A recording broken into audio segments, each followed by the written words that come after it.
Hello guys, I thought I'd do a video regarding the charger for the G1WH. It's been giving me a bit of jip, particularly with the solution I use to wire it into the fuse box.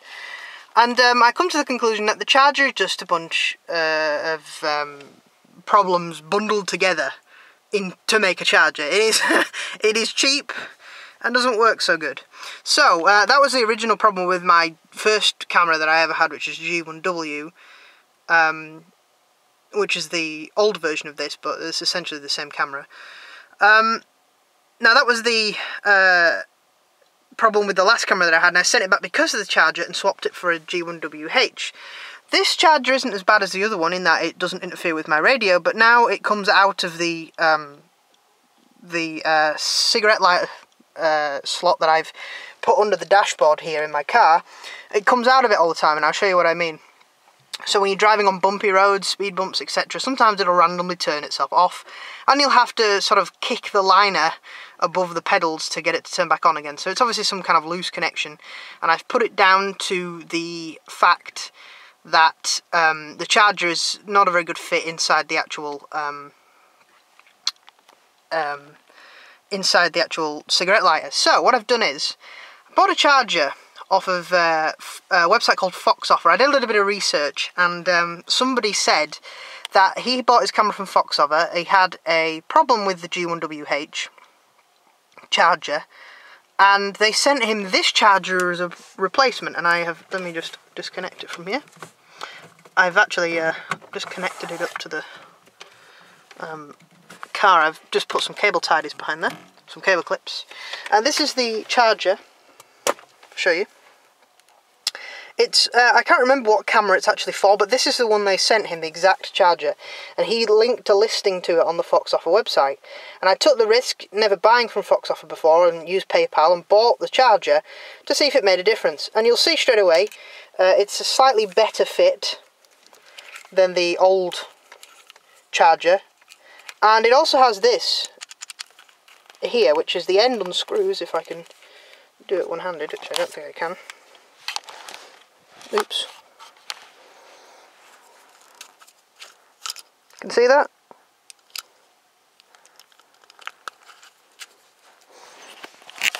Oops.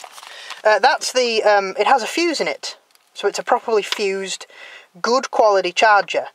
And he said it worked with it, so I took the risk, I bought it, I plugged it into my car here, which has a cigarette lighter which is constantly powered, and when you switch it on, or when you plug it in, let's plug it in first of all, which, I can never remember which way the plug is, but I think it's this way. There we go. Okay, and you can also see, by the way, it has a ferrite core built into it, and this thing, which may also be another ferrite core, I'm not sure whether it's some kind of fuse or a ferrite core or something, but it definitely has a ferrite core on there, which is nice. So, if we just switch it on, which has a switch on it to turn on and off, the camera charges up and powers on. So this charger is perfectly compatible with this camera. So what I'm going to do is, I'm going to wire this thing in.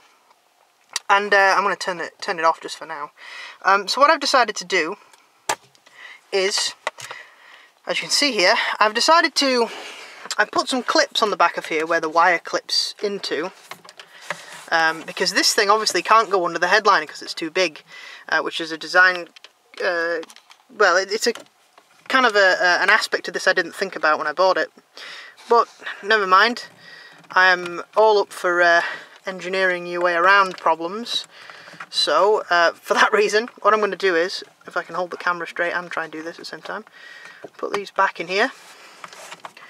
If I remember rightly, this goes like so.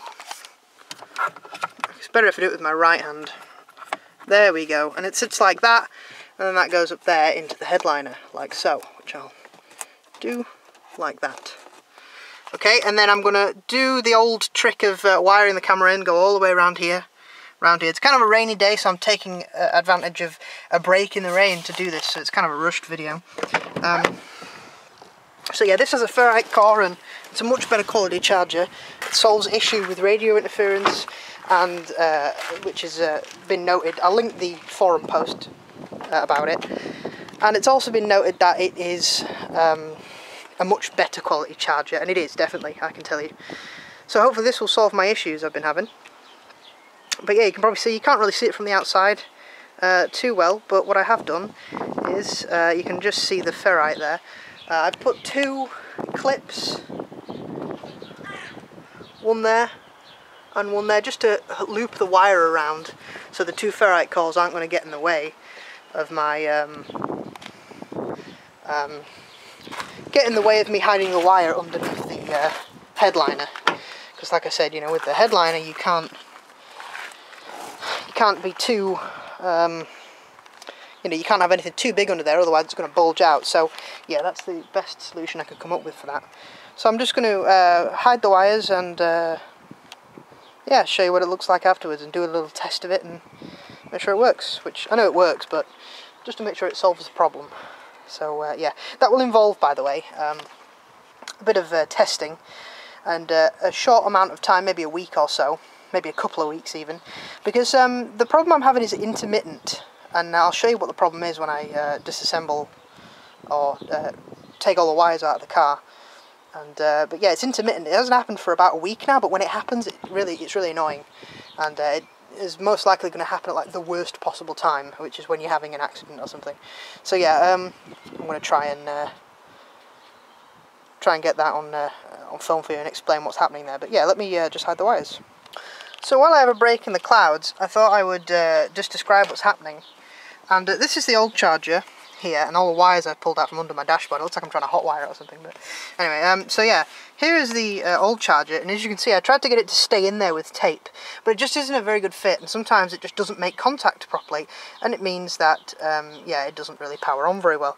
At the minute, you can see it's actually, it is actually turned on, but when you move it, it does actually turn off, which is annoying. So, yeah, it's not very good, and I decided to try out this charger instead, which is from a different camera. It's much better quality, by the way. So we're going to see what happens. So I'm just going to take it apart, first of all, really. And I'll show you the difference between the 2 chargers. So it is just starting to rain, but I thought I'd show you the difference between these 2. Now, if I just zoom in there a little bit, you can see that the contacts on the old one, which is this one here, are a lot bigger and stick out a lot more than the ones on this one, and the ones on this one have slightly less springier than the ones on this one, and this one has more of a give, so when it goes into the charger, you can't really see, it flexes a lot more than this one does. So I think what's happening is these 2 pins here on the outside are pushing the charger out of the socket, whereas on this one, because there's more flex to the springs, they don't do that. So I'm just going to plug it into the socket, which I've taken all the tape off now, and see how we go, really. That's about it. So what I've done is, by the way, just before I put it in, I've now connected it. As you can see, it's a much better fit than the old one. It doesn't want to push out all the time, so that's kind of cool. But I've also put the ferrite cores that I bought to put on the old charger, one on this end, just for safety. I know this is supposed to be a charger that doesn't cause radio interference, but as soon as I have the 2 ferrite cores and they would be put in a drawer and forgotten about after this video, because I won't need them anymore on this charger, I thought I may as well use them anyway and just stick them on here. So I put one on here, and I put one on here, so any power signals that get put out of this side of the charger into the mains cable, what am I talking about, into the into the cigarette lighter or 12 volt adapter that goes under the dashboard. I decided to put one on there too, so yeah, that should solve my problems, hopefully. So I'll let you know how I get on with it, and I'll just hide this thing up behind the dashboard and we're ready to go. So, you may be able to hear the radio, and for that reason I'm going to switch off the engine. But yeah, so, we'll take the electrics off. So you can see I've put the charger back up here, and yeah, you can't see any wires or anything. It's back to how it used to be, pretty much. The only 2 wires that you can see are these 2 here, as per. So yeah, it's worked pretty well, actually. And I've just hidden the charger up there, but you can't see it. So yeah, it's worked pretty well again. I've just hidden the wires and stuff as they need to be, and that's it. So yeah, before it starts soaking the car, because it's raining now, and the camera, I think I'll call that video to an end.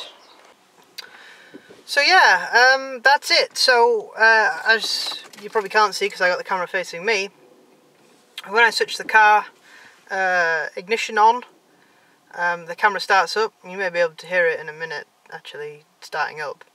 It takes a little longer. The old charger takes, the new charger, should I say, takes a little longer to start up than the old charger, so the camera doesn't turn on quite as quick as it used to, which worried me initially, because I thought, shit, it's not working now for some reason. It turns out it is actually working, and, I don't know, for some reason, it takes a little longer, but it does work. It does charge the camera, and it is a much snugger fit in the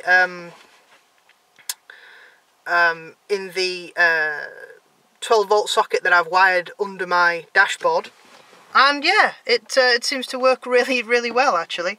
So the true test though is because it seemed to the old charger, which I have here now, which is in a tangle of wires and shit.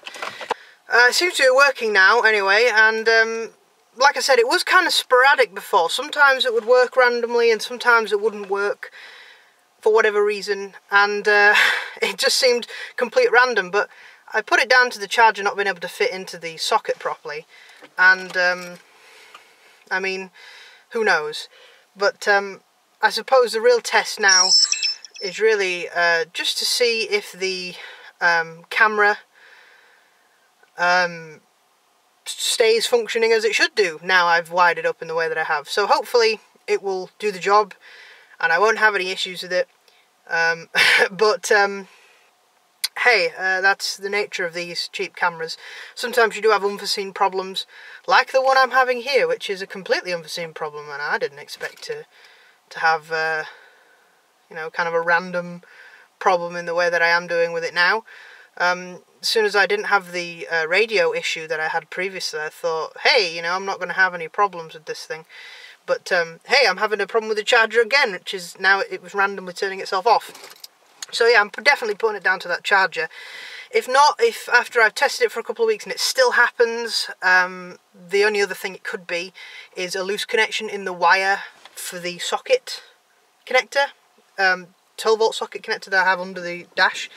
So what I can really do there, or the only thing I can really do, should I say, yeah, it's just to replace it. So buy another one off eBay and replace it and just see if it works.